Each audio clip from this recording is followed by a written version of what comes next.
Hello students, I welcome you all in this video. In this video we are going to learn about SYGC secretarial practice. Students, as you all know that we have completed our first chapter, that is Introduction to Corporate Finance, second chapter, that is Sources of Corporate Finance, third chapter, Issue of Shares, fourth chapter, Issue of Debentures, and fifth chapter, that is Deposits. Alright, so this much we have already completed, and after that we have started with the chapter number 6, that is Correspondence with Members. Alright, and in that also we have completed 7 parts, as you can see here. All these videos you can get in the playlist of the channel. आप सारे video देख सकते हो, जिसमें से chapter number part number 3 जो आपको दिख रहा है, that is format of the letter, which is very important. Alright, and in our today's video we are going to learn about the reply letter. Okay, this is our last letter in the chapter number 6. ये होने के बाद में हमारा chapter number 6 जो है वो complete हो जाएगा students. Now reply letter means what? Here we are giving the reply to the members of the company, members of the organization, that means the shareholders. Okay, so being a shareholder of the company, might be there is some chances that they having some kinds of issue, complaints, or they want to know something about the company, they want to know the current situation of the company. So there are various reasons where a member of the company need the information from the company. Okay, so whenever that person is asking for anything, so it is very important that the secretary of the company should reply to the member. Okay, उसको letter लिख कर उसको reply देना चाहिए. Okay, so basically आपके जो book में letter दिया हुआ है, that letter is regarding the dividend. That means, और ये जो लेटर है इसके आने के चांसेस ज़्यादा है, बिकॉज क्योंकि अभी के time because of this pandemic कोविड-19 की वजह से there are so many companies who is not able to give dividend to the share holders. Okay, तो अभी शेयर होल्डर्स का कंप्लेंट होगा कि हम लोगों ने पैसा इन्वेस्ट किया है कंपनी में and we are getting very less amount of dividend. और हमको पता है डिविडेंड का मतलब होता है part of the profit which company distribute amongst the share holders of the company. तो प्रॉफिट का पार्ट होता है, लेकिन due to this pandemic companies are not able to earn enough amount of profit. तो यहाँ पे ये लेटर आने के चांसेस है बिकॉज ऑफ दिस पेंडेमिक. हो सकता है कि आपको आए, that is why it is very important. But still student, chapter number 6 में पार्ट 3 में जो मैंने फॉर्मेट आपके लिए अपलोड किया है वो फॉर्मेट कॉमन है सारे लेटर्स के लिए. Chapter number 6, chapter number 7, chapter number 8. That is Y part 3 is very important. Okay, letter आपके चेंजेस होंगे बट जो फॉर्मेट होगा वो स्टैंडर्ड होगा, जो चेंजेस जिसके अंदर चेंजेस नहीं होगा. Alright, so let's start now. Reply letter to the members. That means यहाँ पे उसका कुछ तो कंप्लेंट होगा. क्या कंप्लेंट होगा हम लोग देखेंगे. इसमें आपको जो दिया हुआ वो डिविडेंड के रिगार्डिंग ही दिया हुआ है. सो हम लोग देखते हैं कि किस तरीके से लेटर हमको लिखना होगा, किस तरीके से we are going to attempt this letter. Okay, so let's start now. Reply letter. Okay, so reply letter to the query of the member on low rate of dividend given by the company. Here the secretary of the company replying to the member of the company, that means to the shareholder, on low rate of dividend. Okay, this letter is sent to the member. किसको जाएगा? To the member who is not satisfied with the payment of dividend made by the company. That means that shareholder, that member of the company is not satisfied by the amount which is company is giving as a dividend. Okay, so after receiving complaint letter from the concerned member about low rate of dividend, the company secretary sends the reply letter to the members. So company को जब letter मिलेगा उस member का, then it is the responsibility or duty of the secretary that secretary should reply to the member of the company. The reply letter contains or specifies the reason for low rate of dividend. Simple है, you have to write the reason why a company is giving the low rate of dividend to the member. So being a secretary of the company, we are suppose to write the letter and in that letter we have to confirm, we have to inform him about why we are giving the low rate of dividend. Company उसको low rate of dividend, that means come dividend क्यों declare कर रही है.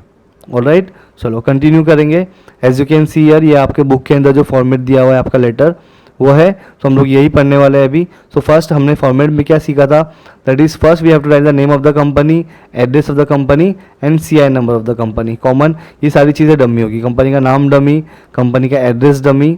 Alright, then after CI number you have to leave one line and you have to go to your left side where you have to write phone number of the company, fax number of the company and reference number. Okay, ये सब क्या होगा, जितने भी numbers आपको दिख रहे हैं डमी नंबर्स होंगे.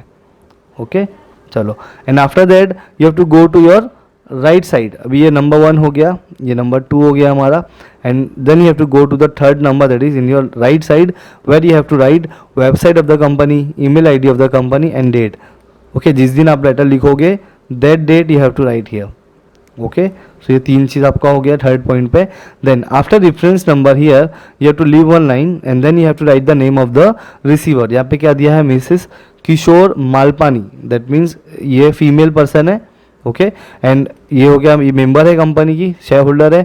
तो name of the receiver and address of the receiver, and again after that you have to leave 1 line, then you have to write here subject. Okay, subject you will always get from the question only. Now as you can see here, resolving query on low rate of dividend made by the company. जो company ने dividend दिया है, low rate of dividend, उसके regarding we are giving the solution, we are giving the reason why company is distributing the low rate of dividend. Okay, then after subject you have to write salutation, that is dear sir, dear madam. As you can see here, यहाँ पे आपने male female person का नाम लिखा है, that is why. Okay, ये female नहीं है, ये मेल पर्सन है. ओके, तो यहाँ पे आप मिस्टर कर दो, इसको यहाँ पे आप मिस्टर कर दो. तो मिस्टर किशोर मालपानी, डियर सर, इसके लिए यहाँ पे ये मेल पर्सन है, फीमेल नहीं है, ये मेल पर्सन है, दैट इज़ वाई यहाँ पे आप लिखोगे डियर सर. और यहाँ पे आप अगर कोई फीमेल का नाम होगा तो यहाँ पे आप लिखोगे डियर मैडम.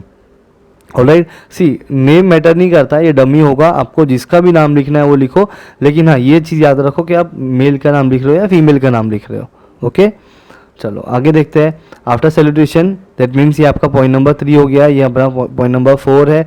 सब्जेक्ट हमारा पॉइंट नंबर 5 होता है और सैल्यूटेशन हमारा पॉइंट नंबर 6 होता है. एंड जो मेन इंपॉर्टेंट पार्ट हमारा जो होता है that is body of the letter, point number 7. Okay, so again at the time of writing of the letter you have to consider yourself that you are the secretary of the company. Okay, तो आपको यही consider करना है कि आप secretary हो and you are writing the letter. तो इससे आपको वर्ड्स मिलेंगे और आपको समझ में आएगा how you are going to write the letter. Now this is to inform you that as per your letter dated 15th April 2019, I am hereby authorized to resolve your query regarding the low rate of dividend paid by the company to their faithful members. तो यहाँ पे आप लिख रहे हो कि हम आपको ये बताना चाहते हैं कि आपकी कंपनी जो है वो आपको क्यों लो रेट ऑफ डिविडेंड दे रही है. ओके, ऐसा डेट यहाँ पे क्या लिखा हुआ है देखो, 15th April 2019. तो इसने क्या बोला है, this is to inform you that as per your letter dated, मतलब 15 तारीख को उस मेंबर ने लेटर लिख के बताया था कि I am having a query, I am having a complaint, I am not satisfied the amount which you are giving me. Okay, तो उस तरीके से लेटर लिखा होगा, तो उस लेटर का रिप्लाई हम दे रहे हैं. तो यहाँ पे डेट जो होगा, उसने पहले लेटर भेजा था. ओके, पास्ट इवेंट है तो इसके लिए डेट क्या होगा, पास्ट का होगा. ओके, आप कंपेयर करोगे 20th April और 15th April, तो पहले 15th April आता है, बाद में 20th April आता है. ओके, चलो कंटिन्यू करते हैं. The reason for the low rate of dividend are mention below. हम जो आपको डिविडेंड दे रहे हैं, लो रेट ऑफ डिविडेंड, वो क्यों दे रहे हैं, दैट इज़ द रीज़न. नीचे हम उसका रीज़न देंगे. That during the last year, due to the floods, company's factory situated at Mahim East was not in a condition to operate in a full-fledged manner. That because of the floods, हमारा जो माहिम में एक branch है, okay, वहाँ का business proper तरीके से नहीं आ पाया. पहला reason. That due to such unavoidable circumstances of natural disaster, company faced huge financial losses. So because of that unavoidable, जो हम लोग अवॉइड नहीं कर सकते, because it's a natural thing, that flood हुआ तो किसी के हाथ में नहीं होता है. ओके, तो due to the unavoidable circumstances of disaster, natural disaster, company ने एक बहुत ही huge financial crisis, financial loss bear किया है. That due to such circumstances, board of directors has decided to transfer rupees 12.5 crores to general reserve, which is 50% more than the amount transferred to reserve last year. That means इस वजह से company ने क्या किया है, director ने कुछ amount को निकाल कर रिजर्व अकाउंट में रख दिया है, so that we can face this severe problem, severe crisis. Okay, so hope you will be satisfied by the above information as provided by the company. We assure you that company will easily come over from such unavoidable circumstances and will deliver much better dividend in the coming year.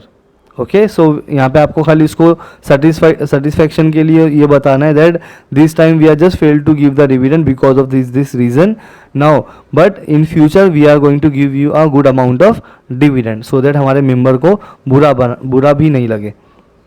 Okay, and after that, after body of the letter, in point number 8 we have to write thanking you. Thanking you के बाद में in your right side you have to write point number 9, that is yours faithfully for Shri cement industry limited. अब ये नाम और ये नाम दोनों क्या होना चाहिए, सेम होना चाहिए. मैं आपको हर एक लेटर में बताता हूँ. ओके, तो ये सारी चीज़ें जो है आपको याद होना चाहिए अच्छे से. फाइन. उसके बाद में you have to write the sign यहाँ here and then name Mr. Suhas Bajaj, that Suhas Bajaj is a company secretary. Okay, नीचे ब्रैकेट में लिख देने का कि सेक्रेटरी है. Alright, so this much. बहुत ही इजी और बहुत ही सिंपल था ये लेटर. ओके, आपको कुछ भी नहीं समझ में आया होगा, कोई वर्ड नहीं समझ में आया होगा, कुछ भी डाउट होगा, you can ask me in comment section students. Alright, तो यहाँ पे we have completed our chapter number 6. इसके बाद में we will start with the chapter number 7, that is correspondence with debenture holders. All right, so till then, thank you very much all, take care.